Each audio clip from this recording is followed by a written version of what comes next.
Thank you, Paul. Thank you so much. And hello to our vast North American viewing audience. You know, now, Paul, we have wonderful guests on this program as always. The people who work on this staff are always able to put together the best possible show every night, night after night, except for, of course, Friday, Saturday, and Sunday we're not on. And tonight, you know who's on the program? We have Grace Jones. Wouldn't it be fun to... Very. And she was going to be here right now, but of course she's late. Grace is late. This happened the last time Grace was here, didn't it? Yes. Yep. Grace was here, yeah. Has she been late all 3 times? It was not her fault the last time, though. It wasn't? What happened last time? I think the limo was late. Oh, ooh, I hate that. Don't you, Paul, when the limo is late? Ooh. What can you do when the limo is late? Take a cab? Oh, I don't think so. No. Like real people, walk? No, you might break a sweat. Better not walk. A bus? Oh, God forbid. Please, not a damn bus. Anyway, Grace is not here. No. Was she coming at all? Yes. Do we care? Do we even care if she comes tonight? No. That's right. We got plenty of corn. We can have a party without her. We'll stuff ourselves silly with this fresh sweet corn. Huh? Oh, not this again. Now, this happened... All right, fine. Now, when Grace comes in, she doesn't get any corn. All right, so instead, we're going to have an equally talented, funny, interesting, amazing sort of guy. Nice introduction, wasn't it? My first guest has been called TV's hottest personality who is not a person. He is a new spokesman for Coca-Cola. He is also the host of his own television program on Cinemax, and he's one of the most popular television personalities in England. Let me just push this deal on here. Push it on right here. We're making some, he's making his American network television debut, folks. Please say hello to Max Headroom, if this is working. There's Max right there.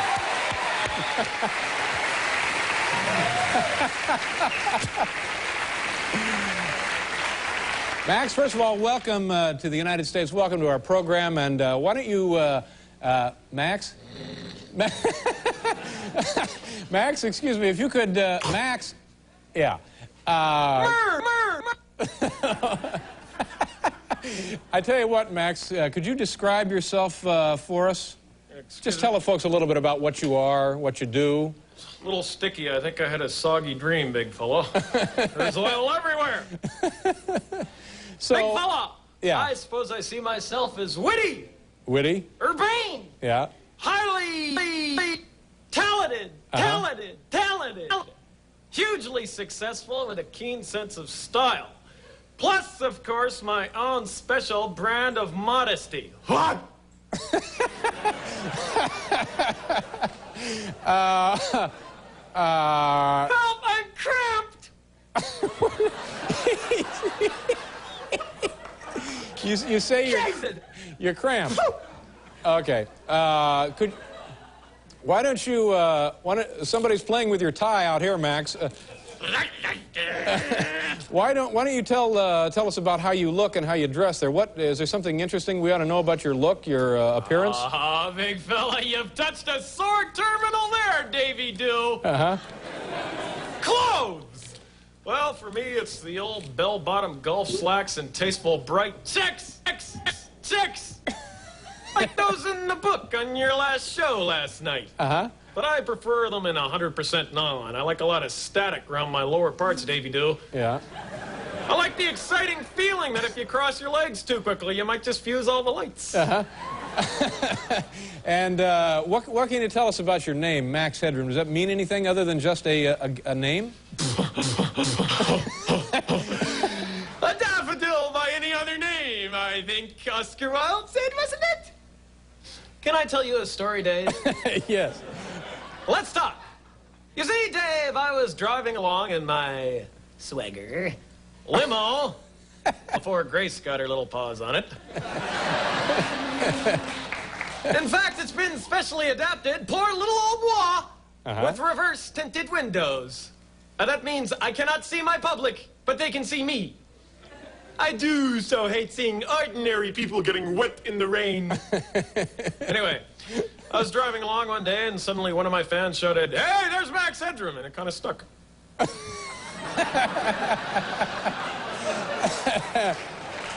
And Caress me with your applause! it kind of stuck, is what you're saying then. Yeah. And, you know, this may be a sensitive area, but it seems to me that you have, geez, I don't know, kind of a slight speech, you know, you have an interesting speech pattern there. Kind of a stutter, I guess.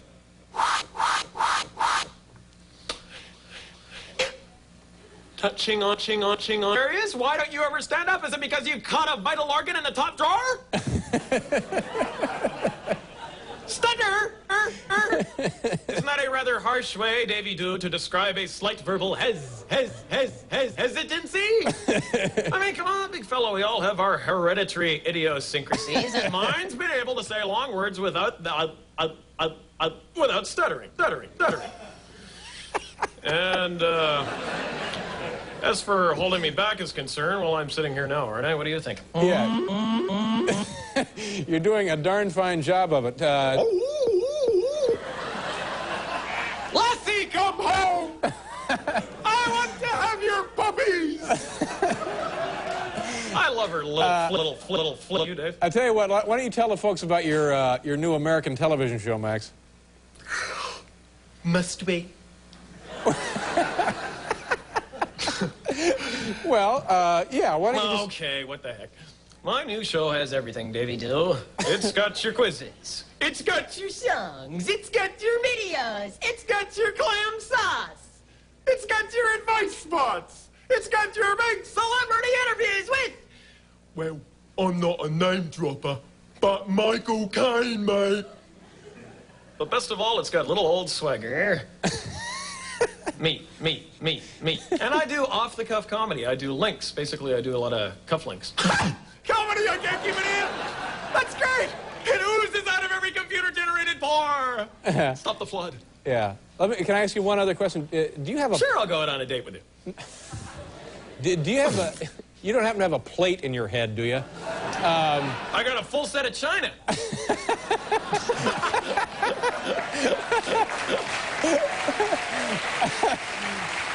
All right, now, Max, I understand that one of your other loves is music, and am I correct in assuming you've prepared a little song for us tonight? Ooh, who's been digging around the garden of gossip and coming up with a couple of weeds?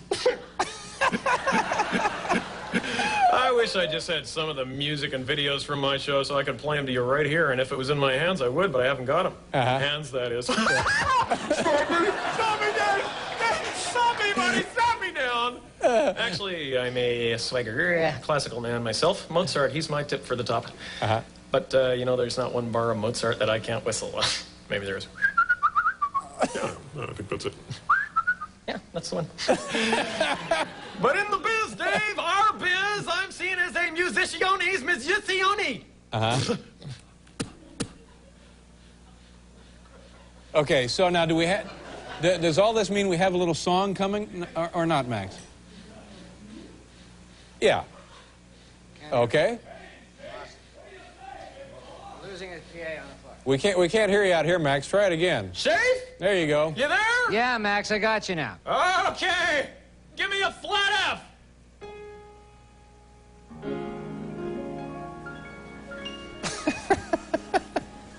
Safe? Yeah, Max. Not yet. Ah, Safe? yeah. No. It's been a great show. We're sorry that it's through. Goodbye is such a sad word.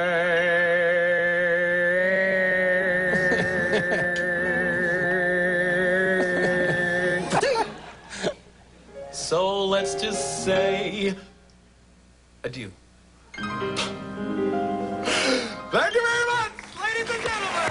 Max Headroom. Thank you, Max. We appreciate your stopping by. All right, we'll do a commercial, and then we'll be back with... Or is she here? Maybe we'll be back with...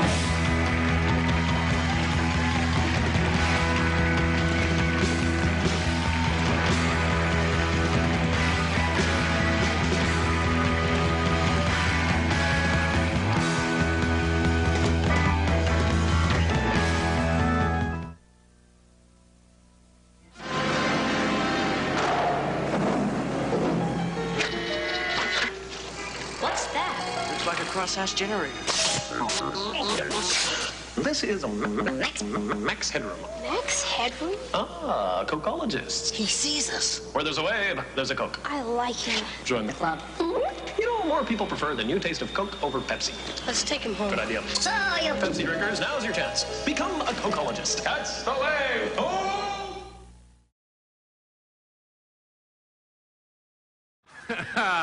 What a show we have on this program. Ladies and gentlemen, Joe Cocker is here. Is he going to sing with the band, Paul? Yes, yes.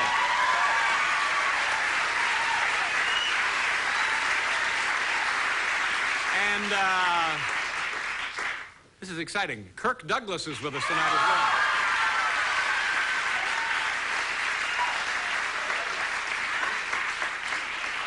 You know, people always come up to me on the street and they say, Regis, what will television... And they say to me, what will television be like in the future? Well, you know, if I don't shove them away and utter obscenities, I usually reply by saying, it's hard to tell, but I do know one thing for sure. Talk shows will be using more and more computer-generated guests. So, ladies and gentlemen, with that in mind, we'd like to offer you a glimpse at that brave new world tonight from the advanced video technology of RCA. Folks, please say hello to Larry Bud Headroom. I'll just take this right off. You turned on? There he is. It's great to be here. But by the way, my skull really hurts. I may pass out at any minute. Okay. All right, hold on there, Larry. First, let me tell you a few facts here about our own Larry Bud Headroom. Number one. Mr. Bud Headroom's hair is a synthetic fiber made by DuPont. It may serve as a flotation device in the unlikely event of a water landing. Number two, generating Mr. Bud Headroom requires the simultaneous interface of all mainframe computers on the East Coast. Therefore, all air traffic will be on visual flight rules for the duration of tonight's segment. And finally, Mr. Bud Headroom is not in any way related to other popular computer-generated television personalities. Any similarity is strictly coincidental. Larry, take it away. Hey, hello. I'm Larry Bud Headroom. I'm here to answer your questions about personal matters, financial matters, and affairs of the heart. Let's get right to the first one, please. Okay. I've only got enough air for about 5 minutes. Okay, fine. Who has the first question for Mr. Headroom tonight? What is your name, sir? Adam Langus. Adam, where are you from? Plainview, Long Island. What do you do for a living in Plainview? I'm a manager at Haagen-Dazs. A manager at Haagen-Dazs? Right.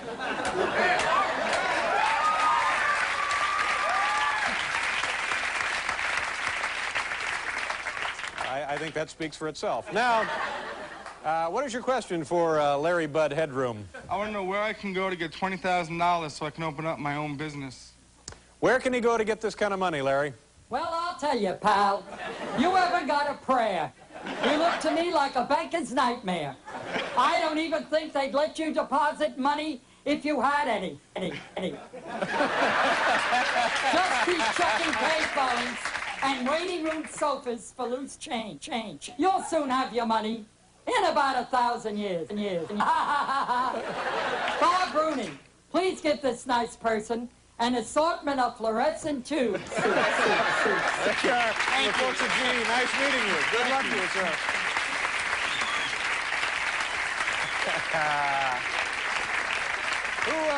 Who's next here? Hi, what's your name, sir? Rob Grossman. Where are you from, Rob? Philadelphia. Philadelphia, lovely city. You folks from Philadelphia? It's quite a ball game yesterday, wasn't it? Great ball. Yeah, very close. Would have been better if it would talking about the Phillies. Yeah. No. I was talking about the Eagles. Great and the, game. yeah, okay. They'll get them next time. And what do you do for a living there? I do the marketing for the Spectrum. Well, you advertise for the sports arena there? That's correct. Okay. And what is your question tonight, sir? My question is, I am going to be a first-time father in the not-too-distant future. Any advice? Robert, you've got a lot of challenges and responsibilities ahead of you. That's why I suggest you do what I did. Go out for that loaf of bread or that pack of cigarettes and never come back. Your conscience will bother you at first, but nothing helps the healing process like an endless parade of fabulous babes. Bob Rooney, please get this nice person. Okay, here comes your assortment of bulbs. There you go, Rob. Love it. Thanks, Bob. Nice meeting you. Good luck with your families. Thank you very much. We have one more? We have time for one more question for Larry, but hi. Is this you? What is your name, ma'am? Marty Larkin. Where are you from? What did you say? Marty Larkin. Marty, nice to have you here. Where are you from? Springfield, Pennsylvania. And what do you do for a living in Springfield? I'm a registered nurse. Oh, well, that's good, isn't it? Yeah. You like being a registered nurse? Love it. Registered nurse means you can do pretty much anything, right? Right. Okay. You on a little break here tonight? Yeah. What is your question for Larry? Larry, I work in a hospital. And there's this doctor who's constantly asking me out, and I've been trying to avoid it. And do you have any suggestions for me? You're never going to discourage this medical Casanova. No, you'll have to kill him. And who better than a nurse?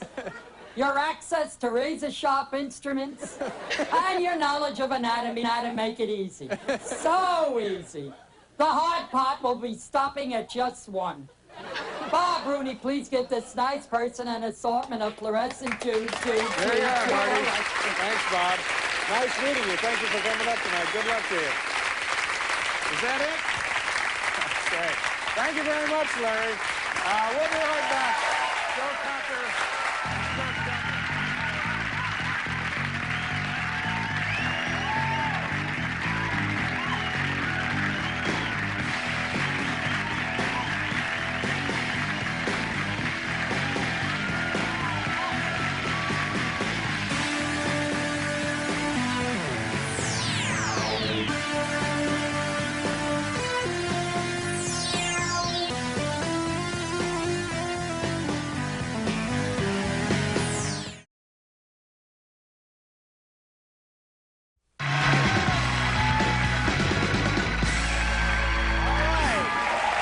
Boys. Welcome back to the program. Ladies and gentlemen, here's a good reminder. If you can't be with us tonight, be with us tomorrow night because we get a great show then as well. Listen to this lineup. Mr. Magician. That's his name? Mr. Magician won't be on tonight. Apparently he's disappeared. He's vanished. We looked in the box and we couldn't find him, and he's gone. Nothing but dead birds inside and no trace of Mr. Magician. So instead of Mr. Magician tomorrow, Morton, a very funny and talented man, will be with us. There's nothing wrong with tonight's show, all right? And also, this is going to be great, right, Paul? Eddie Money and Ronnie Spector tomorrow here on our program. See? Huh? That's right.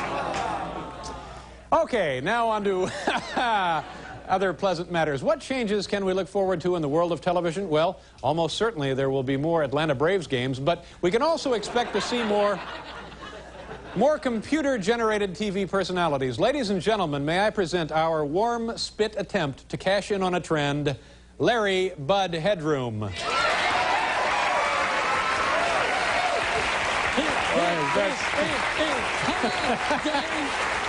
It's great to be here. By the way, okay, Larry. my skull really hurts. Okay. I may pass out at any minute. Okay, hang on, Larry. I have to make a couple of announcements here. First, accommodations for Mr. Bud Headroom have been provided by Manhattan Warehouse and Mini Storage in exchange for this promotional announcement. Second, Mr. Bud Headroom is available for church and social groups, though he tends to hang around afterwards and has to be told to leave. And finally, children who would like to sit on Mr. Bud Headroom's lap are seriously disturbed and should be given professional help as soon as possible. All right, go ahead, Larry. Hey, hello. Oh, God. I'm Larry Bud Headroom. Yes. I'm here to answer your questions about personal, financial matters, and affairs of the heart. Let's get right to the first one, please. I've only got enough air for about 5 minutes. Okay, Larry, you had a drink at lunch, right? Yes. Okay, who has the first question for Mr. Bud Headroom this evening? Hi, how are you? Stand up, please. What is your name? Gloria Finkelstein. Gloria? Yes. And your last name again? Finkelstein. Finkelstein, nice to have you here. And where do you live? In Riverdale, New York. What do you do for a living? I'm a project manager for a medical publishing company. I don't know what that means, but I'll take your word for it. Do you have a question for Mr. Bud Headroom? Sure. How do you make $1 million? Oh, good question, Larry. Listen, Gloria, money doesn't buy happiness. Dozens of men whose pursuit of money has left them wealthy but a loan. And here's the important point. These lonely men will pay top dollar for the company of ladies like yourself. So, it won't be easy. Most of the men are repulsive. But you'll soon have that million you long for. Bob Rooney, please give this nice person an assortment of General Electric fluorescent. Hope you enjoy the light bulb. Nice to meet you.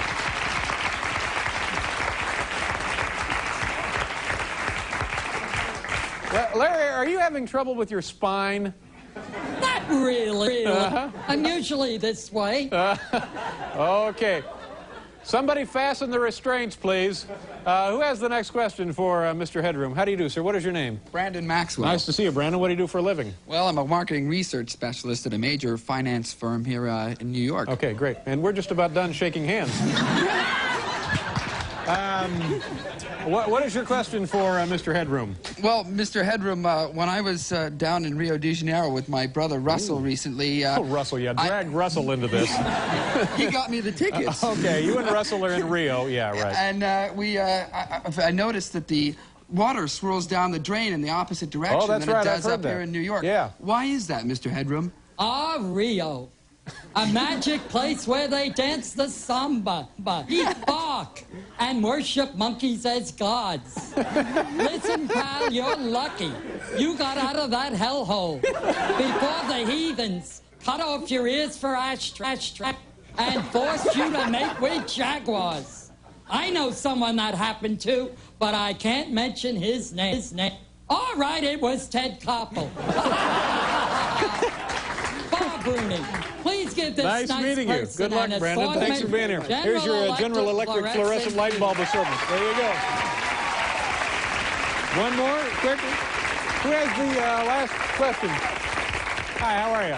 Nice to see you. What is your name? Andrea Giannetti. Where are you from, Andrea? I'm from Boston. Boston? I'm a student at Emerson College. Oh, nice to have you here. And you have a question for Mr. Headroom? Yeah, I'm having problems attending class, and I was wondering if you could give me some advice on how to motivate myself. Oh, good question. Emerson! You go to Emerson? Yeah. Why? I'm an old Emerson man. Can you still get those frosty tankards at the Rathskeller? And do they still fill the pool with grain alcohol on Wednesday nights? And do kids still smash all the windows in the library just as soon as they're replaced? Boy, good old Emerson. By the way, they threw me out after 2 weeks. They'll probably do the same to you. Bob Rooney, please give this nice person an assortment of General Electric. There you go. Nice meeting you. Sorry you had to sit through that.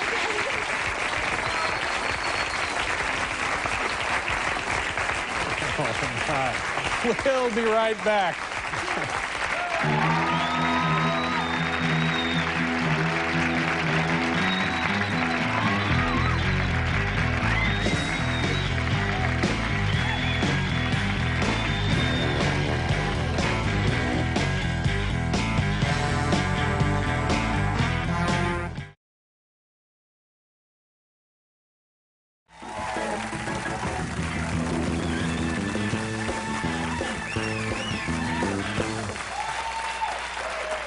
If you're ever thinking of starting your own talk show, and God forbid something has happened to me, try and hire these guys, because you're 90% of the way there when that... Every day when our next guest goes to work, a team of experts apply a latex mask and spend more than 4 hours putting on his makeup. No, I'm not talking about Dick Clark. It's the man behind Max Headroom. Please welcome Matt Frewer. Matt, right here. Hi, Matt, how are you? Good to see you. Yeah, nice to meet you. Thank you for being here. You were on our program a year ago, a couple of years ago, as Max himself. That's right. Nostalgia is a wonderful thing. Yes, two glorious years ago. Yes. Yeah. And you are originally, I thought you were Canadian, but yes, you're not. I was born in Washington D.C., right. But I grew up in Canada, and my wife's in England. So I bestride this world like a colostomy. Ooh. And you became, I guess, Max in in Great Britain, right? Yeah, 3.5 years ago, there were the screen tests and so on, and I did a screen test like you do for any other part, and you know, and the rest is history. Yeah. It's hard to imagine if you decided you didn't want to be Max anymore. It's hard to imagine somebody else. June Lockhart's up for it. See, that's an interesting choice. yeah, or Lassie. I'd watch that. Yeah, I know. Well, you see, the weird thing is that you know, there are always rumblings afoot when I put my price up that we're going to recast, You know, so presumably somebody else could do it, but obviously it would have a different, be a whole different deal. Yeah, it would have a different set of mannerisms, and it'd be you know, it would obviously look differently because the makeup was initially based on my face. I mean, the bulbous forehead is slightly more bulbous, the steam shovel jaws slightly more steam shovelly, and teeth are more like ironing boards. And it would be a different wit as well. Let's talk about the makeup. Does it actually take that long? This is for those of you who may have forgotten what Max looks like when he's all made up. Just because the plug got pulled, there's no reason. How long does it take you to get from what you are now to what we have here on the cover of the book? About 4 hours. Yeah. And you know, and there's two people working on it, one on this side and one on this side, and it's terrible though. I mean, you take the makeup off and your face looks like an old man's testicle. You know, it's sort of.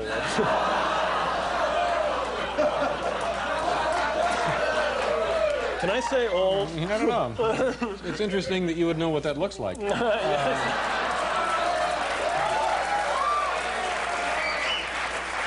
Anyway, it must be, you can't possibly enjoy that procedure, right? It's got to be a little nerve-wracking. No one in their right mind would. I mean, you see, I mean, somebody is like a half an inch away from your face for kind of 4.5 hours, so if they've had a heavy Greek meal or something, and yeah, it can be highly disturbing. Yeah. You know, like, did you, at any point in your career, have difficulty being... geez, I'm very confused again. You are a U.S. citizen.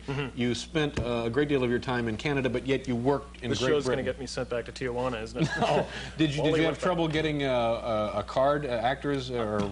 you mean an equity card over in England? Is that what it is? Yeah. Well, I finally got my equity card in Bent. Do you know the play Bent? It's I played this guy who walks across stage nude, kisses a guy, and gets his throat cut all in the space of 2 pages of dialogue. It was a highly demanding part, and it was very weird. I had very inauspicious beginnings on the professional stage because when I got the throat cut and everything, I thought I'd tried dying with my eyes open into the lights, little realizing that it would blind me. So we were on a rake stage, and I'm kind of going off stage right, trying to find my way off as the lights are going down for my scene, and I kind of went whap into one of the upright flats, and you know, I'm stumbling down the steps, and managed to lodge my ankle underneath the flat, and the lights come up on the next scene, and the dressing gown that I had on, this little mini, it was quite a little number, and it sort of flipped up over my head, and the guy in the next scene couldn't figure out why he was getting all these laughs, because there was this white bum stage right heaving up and down going, "Get me up!" So that was kind of weird. So this was your first actual gig in... and God knows why I continued after that. Let's talk about the Max Headroom show, which is now running on Cinemax, right? Yeah, we did 6 episodes of a talk show, and Paul was on the show. Yeah. Did you ever have trouble with guests? Did you have any trouble with Paul when he was? No, he was pretty good. We did quite a mean little duet together, if I remember, wasn't it? Yes, we did. It was smoking. Why did your hand go like that? It's like I was okay. Very little gravity in I was here. not fabulous. Any guests that you had difficulty with? Yes. Yeah, there were quite a few. Pia Zadora wanted to walk off. She had this. Wanted to walk off? Yeah. She was pretty irritated, but we managed to sort of haul her back on with. Why was she irritated? Grappling hook. Well, she came on with this kind of I'm the only person who's ever given birth kind of routine, and we had this sort of discourse on childbirth where I said that I would love to have children if I had genitalia, and yeah, I'd love to grow them on a sponge, but it's a little difficult when you're having a shower and you see your twins disappear down the drain, that kind of thing. And so she wanted to, head off under the great beyond. Yeah. Who else was on the show that you have memories of being less than? Grace Jones. Right. Well, she's goofy. She's goofy to begin with. What was her story this particular time? It was her time of month. Now, how do we know that? Well, they're published in the Times, like tide. Yeah, that's right. That's right. Ship movements. That's Grace right. Jones. Like high tide, low tide, and no, she was. You could tell she had a purple dress on, and and the colors don't mix. You know?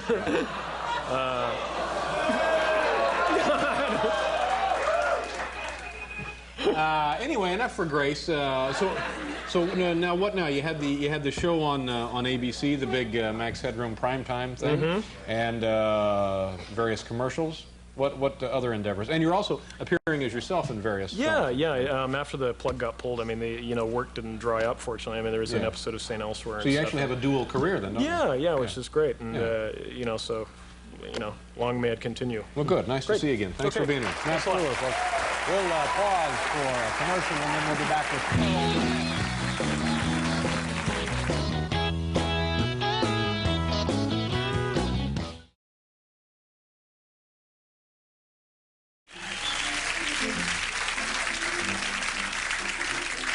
Ladies and gentlemen, tonight on camera 2, one of the best, Peter, Headroom, Basil, right here on camera 2.